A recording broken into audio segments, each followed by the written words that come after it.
श्री शिवाय नमस्तु भयम। दोस्तों, जैसा कि आप सभी लोग जानते हैं कि 19 अगस्त 2026 यानी बुधवार को पड़ रही है सावन मास की शुक्ल पक्ष सप्तमी तिथि। और दोस्तों, यह वह तिथि है जो सावन मास में पड़ने वाली सबसे बड़ी तिथि है, क्योंकि यह सावन मास में पड़ने वाली है और इसका बहुत ही बड़ा और विशेष महत्व होता है।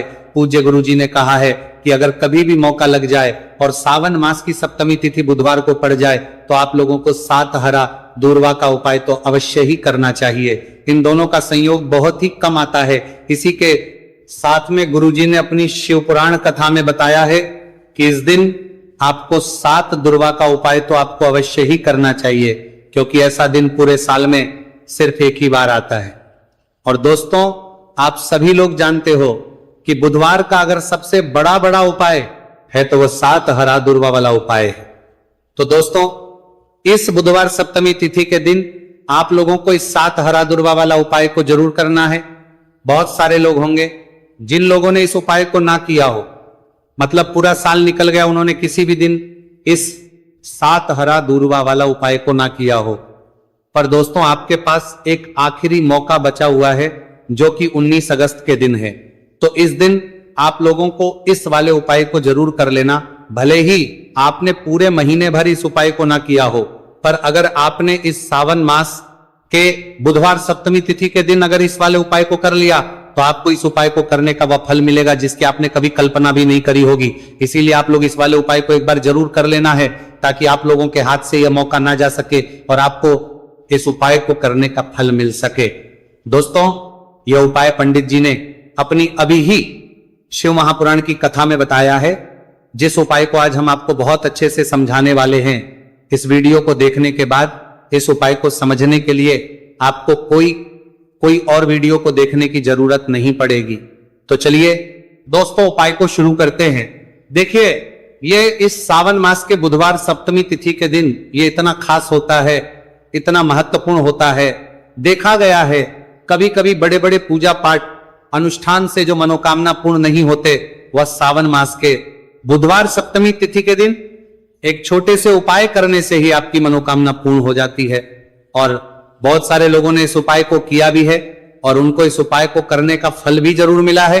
अगर आप लोग भी इस उपाय को करना चाहते हैं तो आप इस उपाय को पहले अच्छे से समझ लेना, सुन लेना, उसके बाद करना। आपको इस उपाय का फल जरूर ही, और इस उपाय को कर लेने से आपके घर में चाहे किसी भी प्रकार की दुख और समस्या क्यों ना चल रही हो, आपको उसका कारण भी नहीं पता है कि भाई ये समस्या किस कारण से चल रही है। उसका कुछ भी कारण हो सकता है, जैसे इसे पितृदोष हो सकता है या किसी भी तरह का मंगल दोष भी हो सकता है।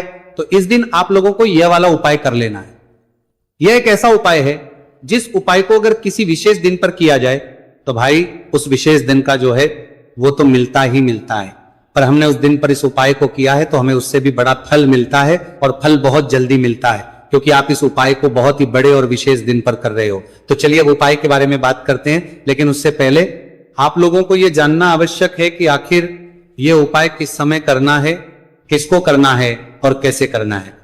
तो चलिए हम आगे आपको वीडियो में एक एक करके बता देते हैं। उससे पहले अगर आप लोग हमारे चैनल पर पहली बार हैं तो हमारे चैनल को सब्सक्राइब करना ना भूलें, और अगर आपके पास कोई सवाल है तो आप हमें कमेंट बॉक्स में बता सकते हैं। और अगर आपको हमारा वीडियो पसंद आया है तो आप हमें लाइक और शेयर करना ना भूलें। और अगर आपको हमारे चैनल की जानकारी चाहिए तो आप हमें फॉलो कर सकते हैं। और अगर आपके पास कोई प्रश्न है तो आप हमें कमेंट बॉक्स में बता सकते हैं। पहली बार आए हैं या फिर मेरी आवाज आज पहली बार सुन रहे हैं तो हमारे चैनल को सब्सक्राइब जरूर कर लेना, और इस वीडियो को करके कमेंट बॉक्स में श्री शिवाय नमस्तु भयम ओम नमः शिवाय जरूर टाइप कर देना। तो दोस्तों, इस 7 दुर्वा वाला उपाय को हमें इस बुधवार सप्तमी तिथि के दिन कैसे करना है, किसको करना है, किस समय करना है और कहां पर करना है, ये सारे सवालों के जवाब आपको इस वीडियो में मिल जाएंगे। और जो ये वीडियो देखेगा भाई, उसको 7 हरा दुर्वा वाला उपाय जरूर करना चाहिए, क्योंकि इस दिन 7 दुर्वा का भी बहुत ही बड़ा और विशेष महत्व होता है। और जब बात आ जाए हरा दुर्वा की तो ये सोने पर सुहागा वाली बात हो जाती है, और ये एक बहुत ही बड़ा उपाय हो जाता है इस बुधवार सप्तमी तिथि का।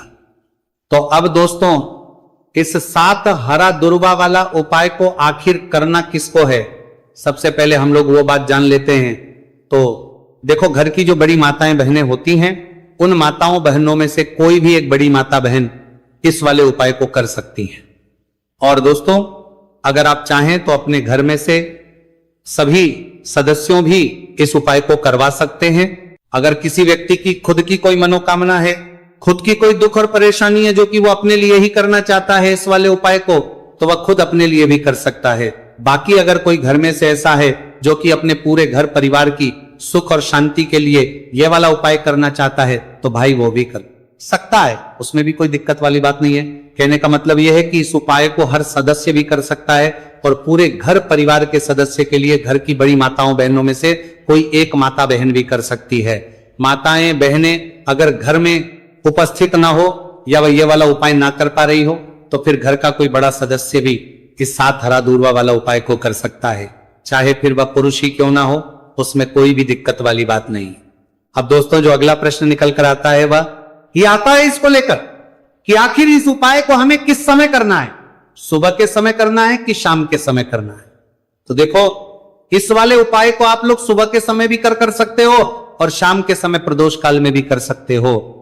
अब अगर आप पूछो कि भाई सबसे उत्तम समय कौन सा रहेगा इस 7 हरा दूर्वा वाला उपाय को करने का, तो हम आपसे बस यही कहेंगे कि इस उपाय को आप सुबह के समय करेंगे तो ज्यादा बेहतर होगा।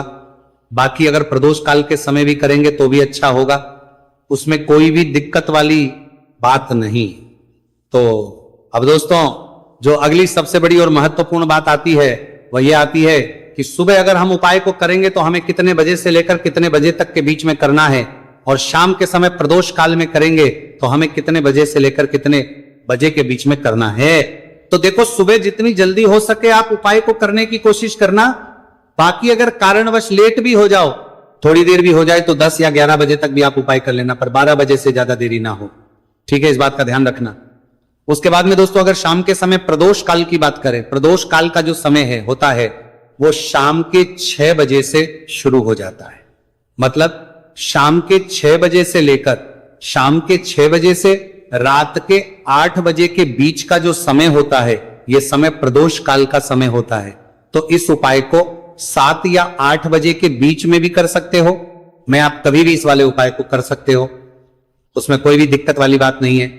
तो सावन मास का महीना ही है जो आपको धन दौलत पुण्य दोनों ही देने वाला है। सावन मास के महीने में तुलसी का पूजन करके श्री हरि विष्णु से जुड़े हुए कुछ उपाय करके आप अपने जीवन की निर्धनता, धन से जुड़ी समस्याएं, कर्जे से जुड़ी समस्याओं को हमेशा के लिए दूर कर सकते हैं। दोनों को, भगवान विष्णु को तुलसी अति प्रिय है, इसलिए उनकी पूजा में भी विशेष रूप से हम तुलसी का उपयोग करते हैं। और बिना तुलसी दल के, बिना तुलसी मैया के श्री हरि विष्णु की पूजा और उनका भोग दोनों ही अधूरे होते हैं। इसीलिए सावन मास के महीने में ऐसा उपाय आपको बताने वाले हैं जिसे करने से श्री हरि विष्णु की असीम कृपा आपको मिलेगी और मां तुलसी से ऐसा आशीर्वाद मिलेगा, जीवन का हर दुख, हर कष्ट, गरीबी, निर्धनता, कर्जे से जुड़ी समस्याएं, सब कुछ ही आपके जीवन से दूर हो जाएगा और सुख, समृद्धि, धन, वैभव, ऐश्वर्य, सब कुछ आपको अपने जीवन में आसानी से मिलने लगेगा। तो चलिए बात कर लेते हैं कि कौन सा उपाय है, तुलसी के पौधे में कौन सी चीज आपको रखनी है और इस उपाय को किस समय करना है।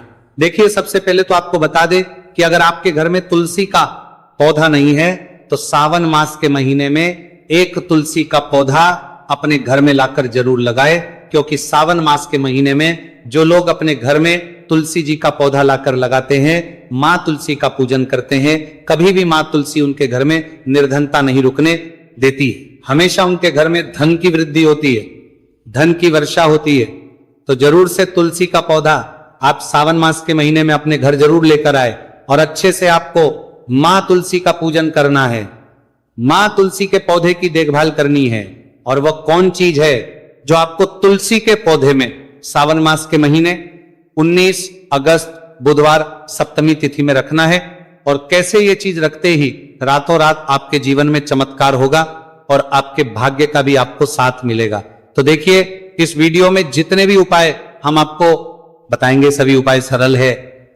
देखो, गुरुजी ने कहा है कि बुधवार के दिन आपको 7 हरा दूर्वा वाला उपाय तो अवश्य ही करना चाहिए। वीडियो के अंतिम में आपको उपाय बताया, आपको करना है। देखो, आगे बढ़ने से पहले वीडियो को एक लाइक जरूर करें। देखो, सबसे पहला उपाय, यदि आपके जीवन में कर्जा बहुत अधिक है, आपके जीवन में संकट बहुत अधिक रहते हैं, आपके ऊपर बहुत अधिक विपदा आ रही है, बार बार आपको अपने व्यापार में और अपने धन में हानि देखने को मिल रही है, यानी कि आपको प्रत्येक कार्य में हानि हो रही है, तो आपको यह उपाय करना चाहिए। इस उपाय को करने के लिए आपको दो चीजों की आवश्यकता होगी। सबसे पहले है, आप जानते हो, जो कि भगवान गणेश जी को समर्पित होती है, तो आपको वो हरा दुर्वा की आवश्यकता होगी। साथ ही में एक लोटा जल की आवश्यकता होगी। और आप जब भी उपाय को करें, जिस दिन भी आपको करें, तो आपको प्रातः कल सुबह ही सुबह वो करना है। इस बात का विशेष रूप से आपको ध्यान रखना है, ठीक है। तो आपको एक हरा दुर्वा लेनी है। अगर आधा हरा दुर्वा भी मिल जाती है तो भी कोई दिक्कत नहीं है, बस आपको हरा दुर्वा है। अगर ज्यादा ना मिले तो उस स्थान पर एक हरा दुर्वा भी ले सकते हैं। हरा दुर्वा आपको आसानी से कहानी पर भी मिल जाएगी। बस याद रखिएगा, शुद्ध दुर्वा, और मतलब उसे शुद्ध करके ही उपयोग में लीजिएगा, है ना। तो आपको करना क्या है, एक हरा दुर्वा या एक से ज्यादा भी हरा दुर्वा आप लोग ले सकते हैं। तो एक हरा दुर्वा अपनी ले लीजिए, एक हरा दुर्वा के साथ में आप एक लोटा जल ले लीजिए, और इन दोनों ही चीजों को लेकर शिव जी के मंदिर पहुंच जाइए। शिव जी के मंदिर पहुंचकर सबसे पहले आप शिवलिंग के पास में बैठ जाइए। शिव जी के पास में बैठने के बाद जो शिव जी की शिवलिंग होगी, शिवलिंग के ऊपर सबसे पहले आपको यह दूर्वा को समर्पित करना है। दूर्वा को कुछ इस प्रकार से समर्पित करना है कि जो दूर्वा की दांडी का मुख होगा वह जलधारी की तरफ हो, जहां से जल नीचे करता है ना। और जो हरा दूर्वा का मिला हुआ भाग होगा वो अपने आप शिवाजी के पीछे की तरफ हो जाएगा, ठीक है। तो इस प्रकार से यह हरा दूर्वा का, ये दूर्वा आपको भगवान शिव जी का शिवलिंग के ऊपर समर्पित करनी है। और जो एक लोटा जल आप अपने साथ लेकर आए हैं, इसी दूर के ऊपर भगवान शिव जी के शिवलिंग के ऊपर एक धारा से आपको समर्पित कर देना है, ठीक है। अब यहां पर देखने बात यह है कि यह उपाय इस व्यक्ति को करना है जिस व्यक्ति की नौकरी नहीं लग रही हो, जो व्यक्ति परीक्षा में पास होना चाहता हो, तो इस व्यक्ति को अपने हाथों से इस उपाय करना है, तभी उपाय कम करेगा, ठीक है। उपाय को करने के बाद आपको 3 महीने उपाय आपको कब तक करना है, जब तक कि आपकी नौकरी ना जाए। जब तक आप इस उपाय को नियम के साथ करो, आपकी नौकरी जरूर लगेगी। अब बात करते हैं दूसरे उपाय के बारे में।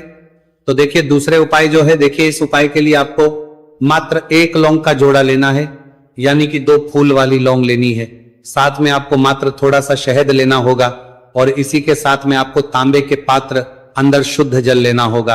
अब देखिए, इन सभी सामग्रियों को लेकर के आपको भगवान शिव के मंदिर में पहुंच जाना है। देखिए, ये उपाय आप सुबह से लेकर शाम तक कर सकते हैं। तो वह सबसे पहले तो आपके पास जो 2 फूल वाली लौंग है, उन्हें आपको शहद के अंदर अच्छे से डुबो है, यानी कि दोनों लौंग पर आपको अच्छे से शहद का लेपन कर देना है।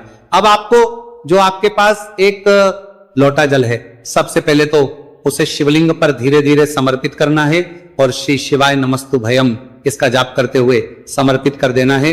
अब आपके पास जो 2 फूल वाली लौंग है शहद से, उसे आपको शिवलिंग पर अर्पित करना है, और आपको प्रार्थना करनी है कि जीवन में जो रोग की स्थिति है वो समाप्त हो, जीवन के जो संकट और समस्याएं हैं वो सभी समाप्त हो, जीवन से जो कर्ज की समस्या है वो समाप्त हो। इस प्रकार से प्रार्थना करते हुए ये जो 2 फूल वाली लौंग ही शहद संयुक्त, इस आपको शिवलिंग पर अर्पित कर देनी है।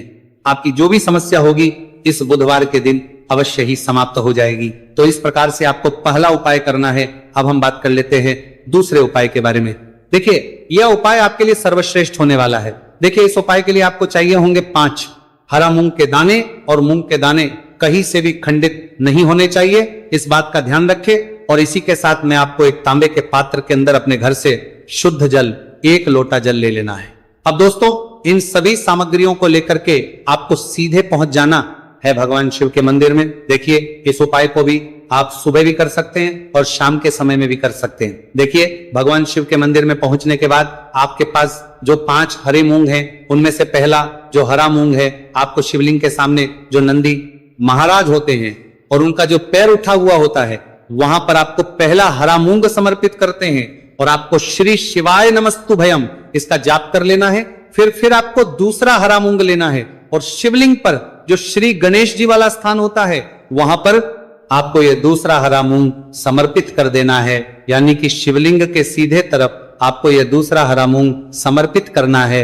और फिर आपको ओम गण गणपते नमः या फिर ओम श्री गणेशाय नमः इसका जाप कर लेना है। तीसरा हरा मूंग का दाना आपको भगवान शिव की सबसे प्रिय पुत्री माता अशोक सुंदरी वाले स्थान पर समर्पित करना।